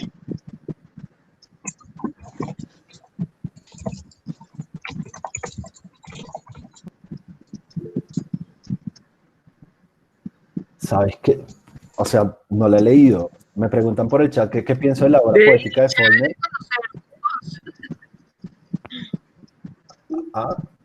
Dale, Derly, Liliana, ¿por qué no abres tu micrófono y le haces la pregunta directamente a Luis Felipe?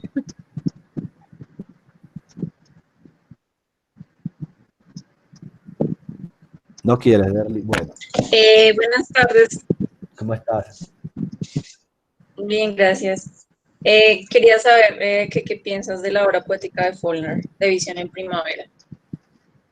Sabes que no la leí, no la leí, pero, o sea, no, y no conozco siquiera el libro, pero al principio decía que evidentemente la obra de Faulkner se me hace muy poética, o sea, en general, o sea, creo que, pero hablo desde su prosa, ¿no? Creo que los juegos formales son poéticos y quizá mi interés en Faulkner no ha sido del todo en sus textos en verso como en sus novelas, pero desconocer, por ejemplo, que tienen un contenido poético altísimo y por favor los que lo hayan leído, revírenme para que te animes también con las novelas, porque no conozco, digamos, libros de poemas.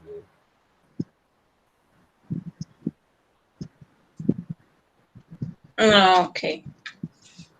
Pero gracias por preguntar. Igual, si lo lees y quieres comentarme y recomendármelo, es que lo que pasa es que también he estado como, no sé, ya a veces digo como yo no he leído más sino este man, y es como cuando, bueno, no sé, digamos que llegué en un punto de la obra donde ya tuve que decir, tengo que parar porque no me voy a poder leer todo el man ni releérmelo todo porque no va a ser aquí. Sí, pues yo leí Visión en Primavera el año pasado y me llamó mucho la atención un poema que se llama El Mundo y Pierrot. No lo Lo conozco. encontré en la biblioteca municipal acá de donde vivo. Fue una ¿Dónde vives? suerte porque, ¿perdón? ¿Dónde vives? En Duitama, Boyacá. Pierrot, conté, la estoy buscando ya mismo. Pierrot.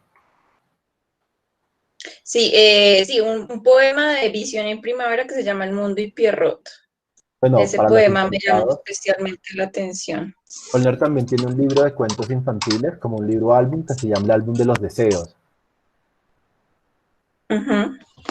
Por si luego lo ves por ahí. Y pasa que también como son escritores tan vastos y con obras tan abundantes, es así como difícil rastrearles toda la obra.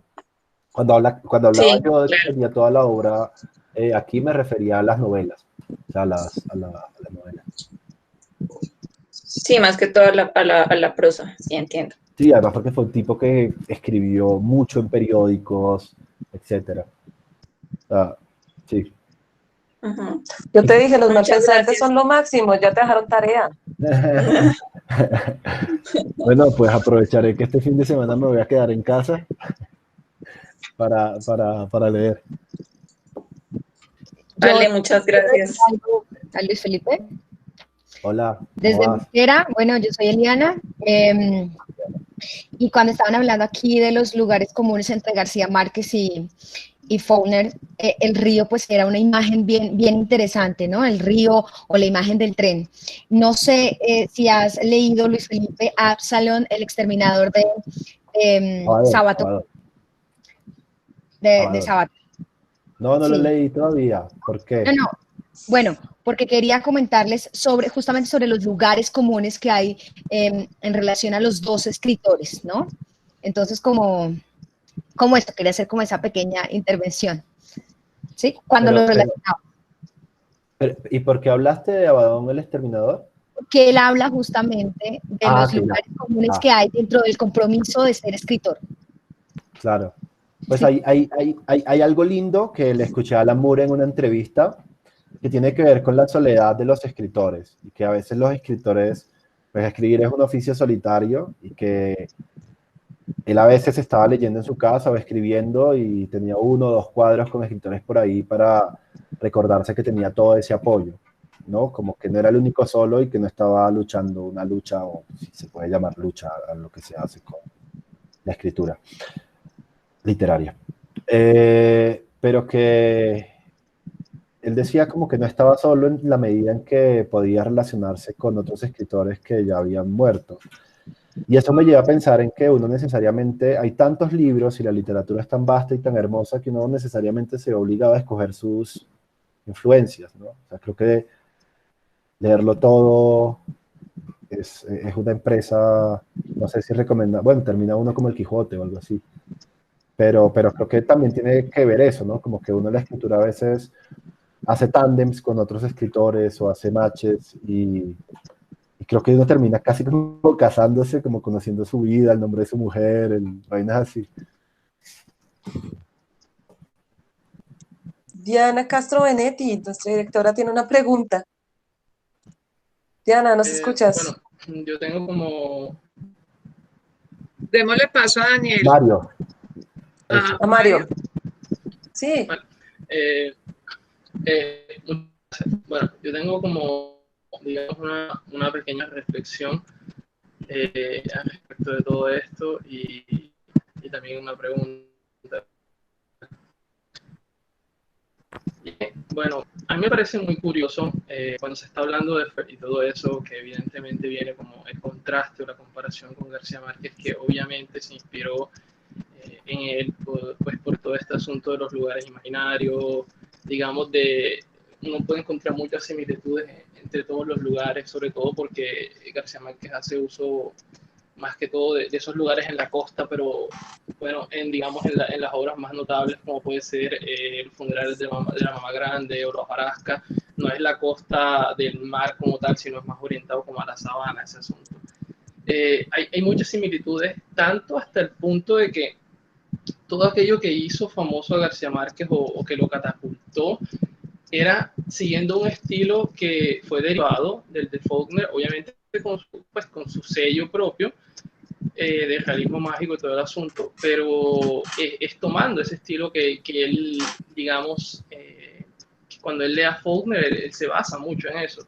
Tanto hasta el punto que cuando él llega a sacar El Otoño del Patriarca, que es la obra que él mismo decía que fue la que más trabajó, la obra que le costó más estructurar, la gente no lo recibe bien porque se desvía de ese estilo que él había tomado de Faulkner. O sea, cuando estamos viendo algo de García Márquez netamente propio, digamos, innovador a nivel de estructura literaria que él hace, no lo recibe bien la gente. O sea, la gente prefiere más como a ese García Márquez con influencia de Faulkner que al García Márquez nuevo.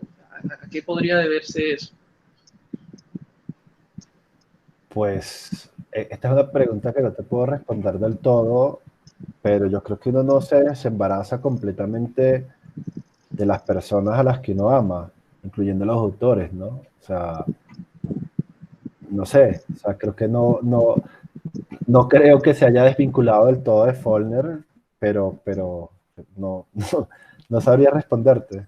Porque de hecho también hay otras cosas que lucen en García Márquez o que tienen más brillo en García Márquez y que quizá en Faulkner no lo tienen y que son escritoras diferentes.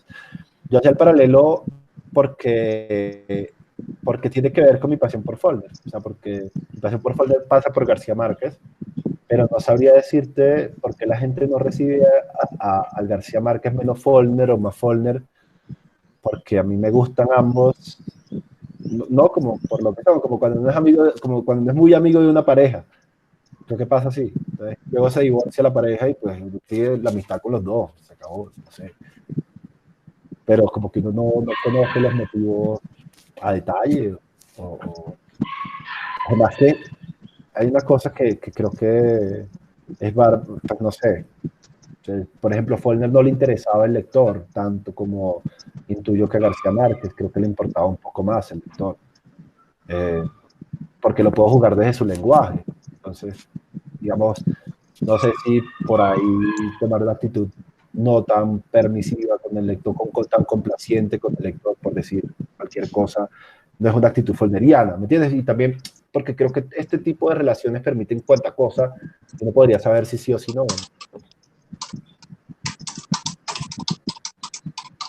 Vale, gracias.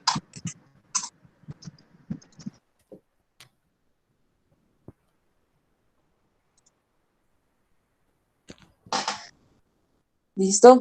Este ha sido un recorrido interesantísimo desde cómics, Faulkner, 100 años de soledad, obsesiones compulsivas con ediciones que todas las tenemos con algún autor. Luis Felipe, muchísimas gracias por acompañarnos hoy. Gracias. Doy paso a nuestra directora, quien nos va a cerrar esta sesión. Gracias, Angélica, Andrés, Luis Felipe, por toda esta posibilidad de tener a tanta gente en línea. Estén atentos a nuestros programas en estos días. Yo creo que son espacios maravillosos para podernos alimentar mutuamente y ponerle buena onda y mucho tono positivo a todo lo que está sucediendo. Quedamos todos, yo no me he leído a todo Faulkner, he leído algunos muy en detalle, soy fanática, pero pues obviamente con este recorrido Luis Felipe quedé antojadísima. Así que muchas gracias. Comentarios, si quieren escribir al correo, al de Angélica, al de Fundación, al de Digital, estamos abiertos para todo lo que ustedes necesiten. Un abrazo grande. Yo me retiro. Gracias a ti. Chévere saber de ustedes y que están ahí. Gracias a ti por todo, Diana, y a ustedes por venir y por permitirlo y por escucharme, que llevaba 2 semanas encerrado y no hablaba con nadie, entonces, ya no tanto así, pero creo que un poco. Bueno, Listo, gracias. perfecto. Gracias, Gracias a todos y nos malpensantes. veremos en la próxima. Estén atentos. Chao. Chao.